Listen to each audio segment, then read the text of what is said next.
Good morning, good afternoon, and good evening, wherever you are in the world. Welcome to another edition of Tales of a 40-Year-Old Fat Ass. My name is Brian. I am, of course, your host and resident fat ass. Today is Thursday, April 5th. And I want to discuss today looking at yourself in the mirror, or in this particular case, a photograph, and not recognizing yourself, yet recognizing yourself. Now, those of you that have been on any type of program in a while know you're going to look at yourself in the mirror and go, wow, I really don't look any different. I'm still seeing a lot of, the jowl down here. I'm still seeing, you're looking at the fat ass in the mirror. And I've talked about this before, but yesterday was kind of a little bit of a wake-up call for me. And I'm doing a stage show of a show called Moon Over Buffalo right now. Headshots. I did everybody's headshots, and I asked my wife to come into the studio and take some headshots of me. I'm the only one that hasn't had a chance to get them done yet, obviously. And, I tried to set the shot up and the way that I've always been photographed before, and the right side and the right leg. And I looked at these pictures and I thought, oh my God, I'm still a fat ass. And I know I've lost 42 pounds. I know that I'm not nearly as large as I was, but I'm looking at these pictures and thinking to myself, there's no there's no way I lost weight. I look like a load. And I felt bad because my wife, who is not a photographer, but knows enough where if I set the lighting up and all that, she knows exactly how to kind of take stuff for me. And you have to excuse, my email just went off.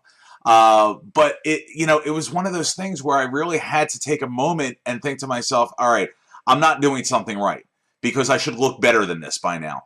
And there are some pictures that have been taken of me lately where I can really see, that I've thinned out in my face and stuff like that. And I'm not looking for people to go, oh no, you've definitely lost weight. It's a personal observation, and looking back and wondering, okay, is this how I'm always going to see myself? I know mentally I'm always going to see myself as a fat ass. I'm always going to see myself as that 315-pound person. And I'd like to think that as time will go on, that will change. But seeing yourself in a photograph, seeing yourself in the mirror, we are our own worst critic, to be sure. But this was one of those situations where I was like, yeah, I'm going to have to go back and rethink how I'm doing stuff. Maybe I'm not working out as much as I should be. Maybe I'm not sticking to the program as much as I should be, even though I am.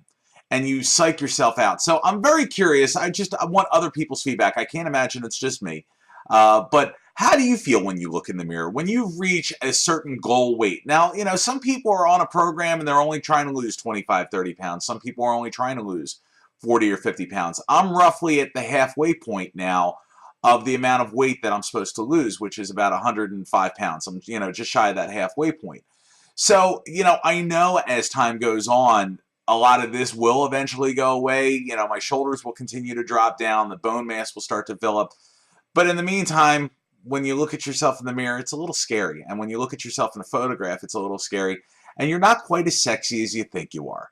So, or at least as your mind tries to tell you are. So feel free to feedback, of course, here on Facebook or YouTube. On Facebook, Tales of a 40-Year-Old Fat Ass. YouTube is Tales of a Fat Ass. Of course, we're on Twitter, Fat Asses United, with the hashtag there. And that is at Tales of a Fat Ass. And of course, you're always welcome to email us. Tales of a 40-Year-Old Fat, or excuse me, Tales of a Fat Ass at gmail.com.